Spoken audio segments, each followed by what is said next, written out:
Você está ouvindo o podcast Missionando, da Agência Presbiteriana de Missões Transculturais. É a APMT aproximando você do universo da missão transcultural. Você encontra o nosso podcast nas principais plataformas de áudio. É só seguir, curtir e compartilhar.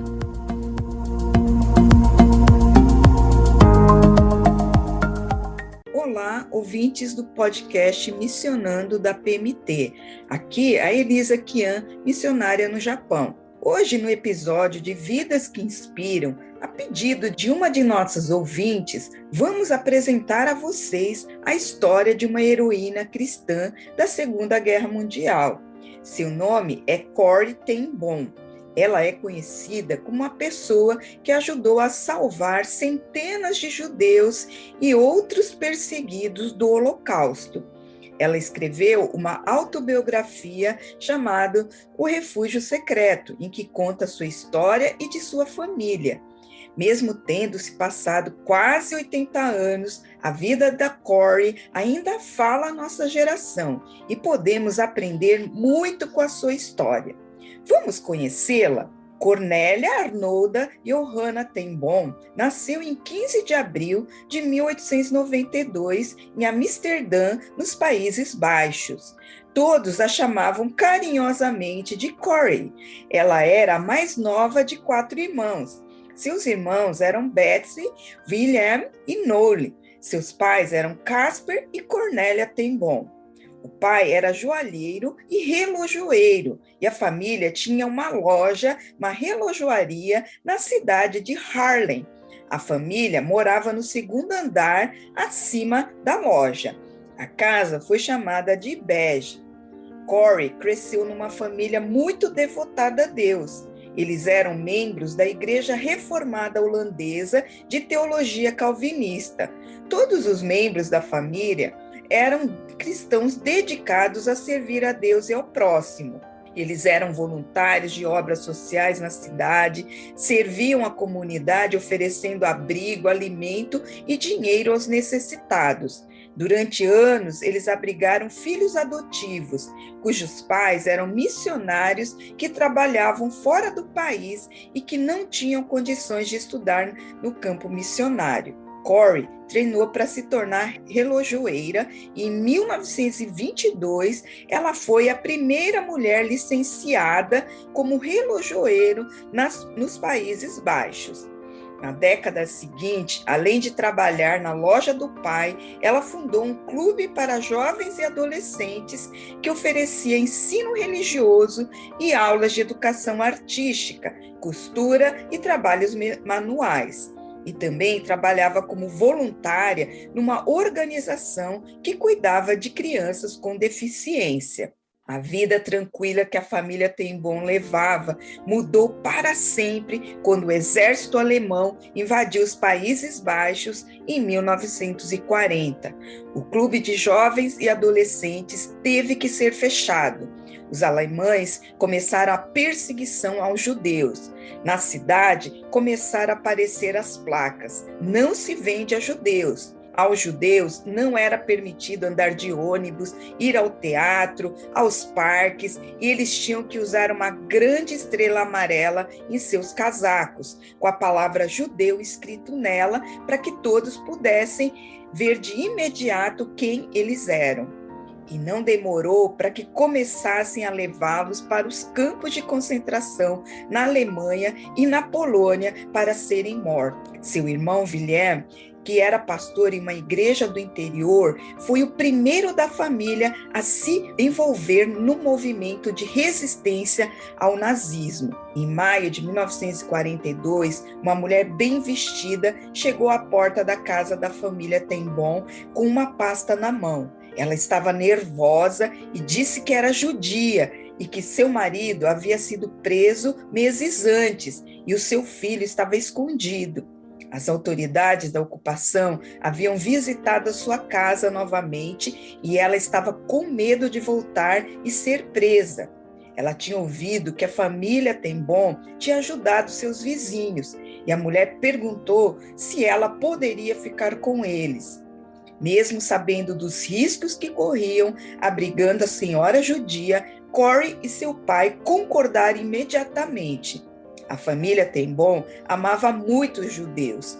Casper Ten Boom acreditava que os judeus eram de fato o povo escolhido de Deus e disse à mulher que em sua casa o povo de Deus será sempre bem-vindo. A partir daí, toda a família Ten Boom tornou-se ativa na resistência. Resistência era um grupo formado por civis, operários, comerciantes, religiosos, professores, intelectuais, policiais, pessoas do exército que lutaram contra os nazistas e arriscando suas vidas, a família Ten Boom abrigou aqueles que eram caçados pela Gestapo, que era a polícia secreta da Alemanha nazista. O pai e as irmãs passaram por treinamento exaustivo para poderem usar a relojoaria como fachada e esconder judeus perseguidos. De repente, havia muito movimento da relojoaria. Até parecia que todo mundo tinha um relógio para consertar. Membros da resistência holandesa levavam relógios antigos de seus avós para a relojoaria. Escondidos dentro de grandes caixas de relógio, haviam tijolos e argamassa que eles usariam para construir um cômodo secreto atrás de uma parede falsa no quarto da Corey. O refúgio secreto podia comportar até 6 pessoas. Um sistema de ventilação foi instalado para fornecer ar aos ocupantes. Quando a polícia de segurança passava pela loja para fazer a inspeção à procura de fugitivos, uma campainha era acionada, sinalizando o perigo, e os refugiados na casa podiam correr para esconder-se em questão de 1 minuto. Assim, a Casa Bege tornou-se um refúgio para judeus, estudantes, intelectuais e membros da resistência perseguidos pela Gestapo. Alguns fugitivos ficavam apenas algumas horas, enquanto outros, vários dias, até que outra casa segura pudesse ser localizada. A relojoaria servia como uma fachada ideal para essas atividades. A casa da família estava sempre cheia, com muitas pessoas que iam e vinham, e um problema começou a surgir. Era tempo de guerra e havia escassez de alimentos. Cada cidadão não judeu recebia somente um cartão de racionamento, com a qual poderiam conseguir os cupons semanais para serem trocados por alimentos. Corey conhecia muitas pessoas na cidade por causa de seu trabalho de caridade. Em especial, ela se lembrou de uma família que tinha uma filha especial e cujo pai era um funcionário público que era encarregado do escritório de cartão de racionamento. Ela foi uma noite à casa dele para pedir os cartões de racionamento. E quando ele perguntou de quantos cartões ela precisava, ela disse: "Eu abri a boca para dizer 5, mas a quantia que inesperada e espantosamente saiu foi 100. Ele deu os cartões a Corey e ela distribuiu a todos os judeus conhecidos. O envolvimento de Corey no grupo de resistência neerlandesa aumentou e foi além de conseguir os cartões de racionamento roubados e abrigar judeus em sua casa. Ela também supervisionava uma rede de contrabando de judeus para lugares seguros. Através dessas atividades, a família Ten Boom e seus amigos e colaboradores do Grupo Bege salvaram cerca de 800 judeus e outros refugiados. O grupo foi traído por um informante que contou aos nazistas sobre as atividades da família Ten Boom. A Gestapo, a polícia secreta da Alemanha nazista, invadiu a sua casa em 28 de fevereiro de 1944. Foram presos mais de 30 pessoas que passaram pela casa naquele dia. Entre eles, o senhor Casper, Betsy e Corey. O irmão William e a irmã Nolly e o sobrinho Peter estavam participando de uma reunião de oração e acabaram presos também. Quase todos os que foram presos na casa da Corey foram libertados após alguns dias de interrogatório. Somente o pai Casper e as duas irmãs ficaram na prisão. Quando o chefe da Gestapo viu que o senhor Casper era idoso, disse: eu gostaria de mandá-lo de volta para casa. Dê-me apenas a sua palavra de que não causará mais problemas. O senhor Casper respondeu resoluto: se eu voltar para casa hoje, amanhã eu abro a porta da minha casa para qualquer pessoa que bater pedindo ajuda. E quando foi questionado se ele sabia que poderia morrer por ajudar os judeus, a resposta foi: eu consideraria isso a maior honra que a minha família poderia receber. O senhor Casper morreu no Hospital Municipal de Haia aos 84 anos, no dia 9 de março, 9 dias depois de ser preso. Ele foi enterrado num túmulo desconhecido. Apesar de prender todas aquelas pessoas e vasculhar a casa e a loja, eles não conseguiram encontrar o refúgio secreto. Por um milagre, as 6 pessoas que estavam refugiadas na casa naquele dia não foram descobertas e depois de alguns dias foram resgatados pela resistência holandesa e levados para novas casas seguras. 4 deles sobreviveram à guerra. Depois de várias semanas presa, Corey recebeu na prisão um recado animador: todos os relógios do armário estão salvos. Isso era o sinal de que os refugiados tinham conseguido escapar e estavam seguros. Corey e Betsy passaram os próximos 10 meses em 3 campos de concentração diferentes: Scheveningen, Vught, nos Países Baixos, e finalmente foram transferidas para o famoso campo de concentração de Ravensbrück, no norte da Alemanha. Esse era o maior campo de concentração para mulheres da Alemanha.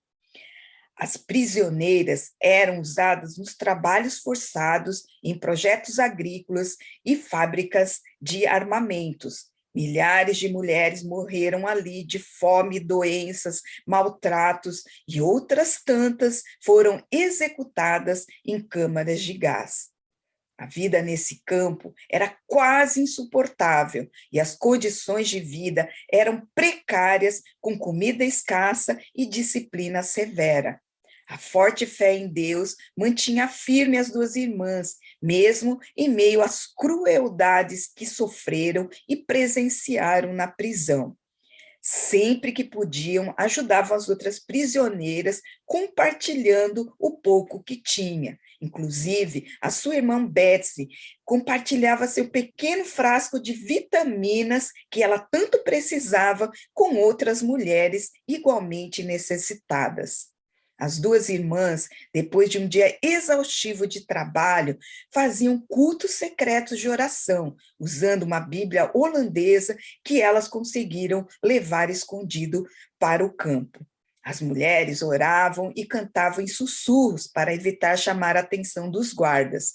Através dos ensinamentos e exemplos de caridade da Corey e da Betsy, muitas prisioneiras vieram a se converter ao cristianismo naquele lugar terrível.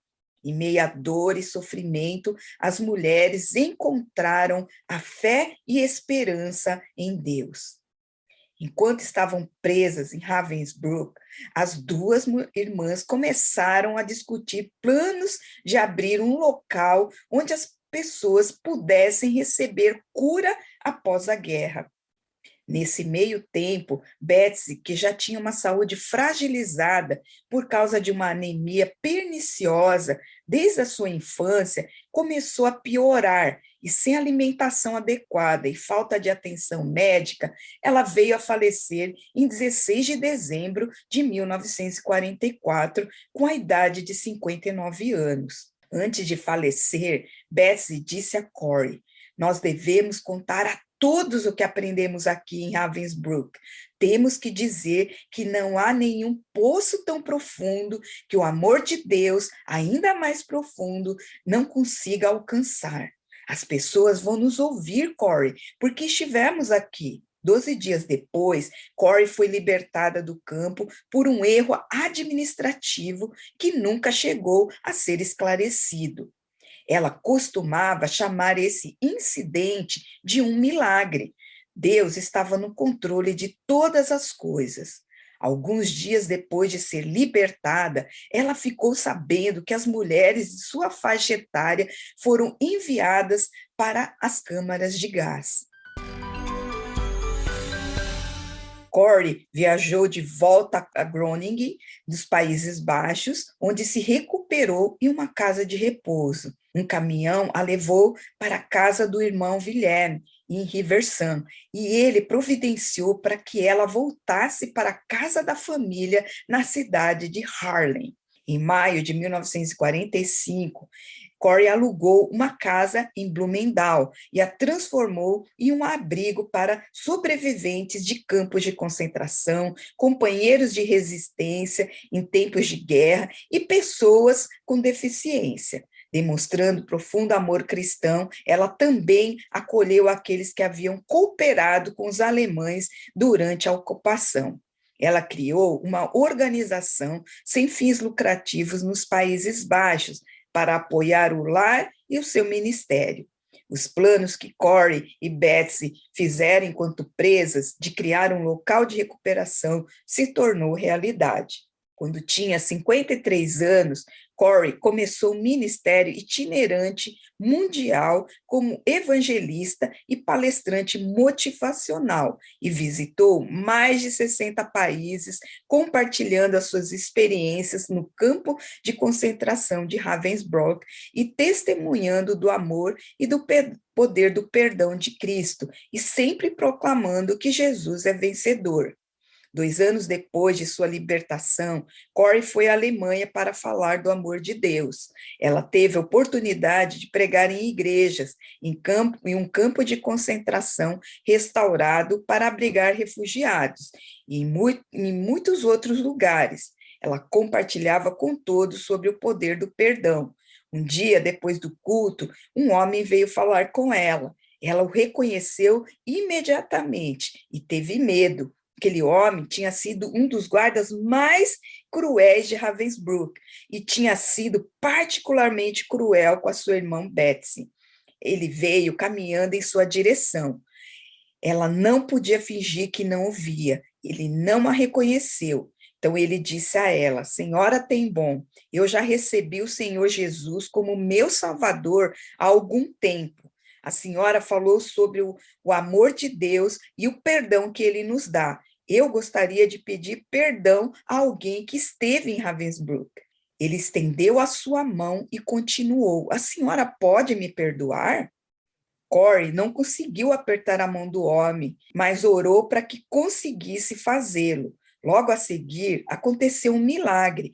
O amor do Senhor Jesus encheu seu coração. Ela descreveu assim essa experiência. Por um longo momento, nós tocamos nossas mãos, o ex-guarda e a ex-prisioneira. Eu jamais havia conhecido o amor de Deus tão intensamente quanto naquela hora. Em 1971, Corey escreveu um livro autobiográfico chamado O Refúgio Secreto, que se tornou um best-seller.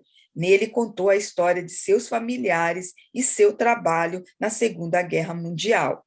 Em 1975, foi filmada a história desse livro. Corey também escreveu outros livros inspiradores. Em 1977, com 85 anos, Corey se mudou para Placentia, Califórnia, nos Estados Unidos da América. Em 1978, ela sofreu 2 derrames. O primeiro impossibilitou-a de falar e o segundo resultou em paralisia. Por uma coincidência, Corey faleceu no dia do seu aniversário de 91 anos, no dia 15 de abril de 1983, após sofrer o 3º derrame. Corey foi enterrada no Parque Memorial Fairhaven, em Santa Ana, Califórnia. As honras recebidas pela Corey. Em 12 de dezembro de 1967, Corrie ten Boom foi convidada a plantar uma árvore no Jardim dos Justos entre as Nações, no Memorial do Holocausto em Israel, em homenagem à vida de muitos judeus que foram poupados pelos membros da resistência dos Países Baixos. Justo entre as Nações é um título honroso dado pelo Memorial do Holocausto de Israel, como um reconhecimento a indivíduos não judeus que arriscaram suas vidas durante a Segunda Guerra Mundial para salvar a vida de judeus perseguidos pelo regime nazista. A irmã Betsy e o seu pai Casper foram homenageados pelo Estado de Israel em 2008 como justos entre as nações. Em 1962, ela recebeu da Rainha Juliana dos Países Baixos o título de dama em reconhecimento ao seu trabalho. A casa da família dela agora é o Museu ten Boom, na cidade de Haarlem. Ela foi inaugurada no dia 15 de abril de 1988, o dia do aniversário da Corrie. É um memorial vivo desta família que viveu como verdadeiros cristãos, obedecendo a Deus e experimentando sua graça cada dia. O museu é um testemunho do amor e compromisso deles com o povo judeu. King's College, na cidade de Nova York, nomeou uma nova casa para mulheres em sua homenagem. O Gordon College, nos Estados Unidos, concedeu a Corrie um doutorado honorário em letras humanas em 1976. É um título concedido àqueles que se distinguiram por contribuições humanitárias e filantrópicas à sociedade. Corrie teve a oportunidade de impactar milhões de pessoas com a pregação do Evangelho e através do seu testemunho. Impactou não só a sua geração, mas continua a impactar até os dias de hoje e desafiar cristãos e não cristãos com a sua mensagem sobre o poder da fé em Cristo em meio aos maiores sofrimentos, amor ativo, dispondo a arriscar a sua própria vida para ajudar o próximo e o poder do perdão e serviço aos necessitados. O livro Refúgio Secreto continua sendo um livro muito popular hoje em dia. Em português, a editora Pão Diário lançou o devocional Dia a Dia com a Corrie ten Boom. E aproveite para assistir ao filme O Refúgio Secreto. Com certeza você será impactado com a sua história. Agora, vamos ouvir um desafio missionário para os Países Baixos. Convidamos um missionário que atua na Europa para falar para nós, o pastor Marcos Mas, da PMT Base Europa. Olá, queridos ouvintes, graça e paz. Eu sou Marcos Mas, missionário da PMT, no sul da Espanha e colaboro com a Base Europa como seu vice-líder. E como igreja que ama missões, precisamos olhar com carinho para a Europa.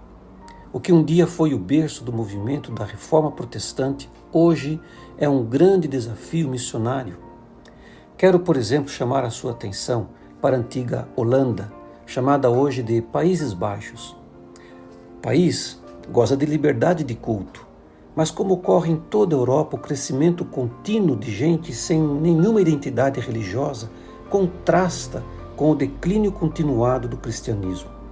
E frente a uma sociedade permissiva, humanista, indiferente a Deus, precisamos orar pelo fortalecimento da igreja ali e também enviar com urgência novos obreiros. A PMT atualmente não tem nenhum missionário nos Países Baixos e por isso mesmo quero desafiá-lo a clamar para que Deus levante obreiros, jovens, casais jovens, profissionais liberais, para que aceitem o chamado e irem para lá como embaixadores de Cristo e ajudarem no desafio de manter em alto o Santo Evangelho. A PMT e a Base Europa se esforçam para que a Europa não fique sem a luz do Evangelho. Você pode fazer parte desta história. Nós contamos com a sua participação. Meu grande abraço, Deus te abençoe. E este foi o podcast Missionando. Uma produção da equipe de comunicação da APMT, sob coordenação de Isabela Silveira, produção e locução de Elisa Kian, Fernanda Varela, Raquel Henrique e Tabata Mori, edição de áudio de Patrícia de Oliveira Leite e técnico Kleber Macedo. Um grande abraço e até o próximo Missionando.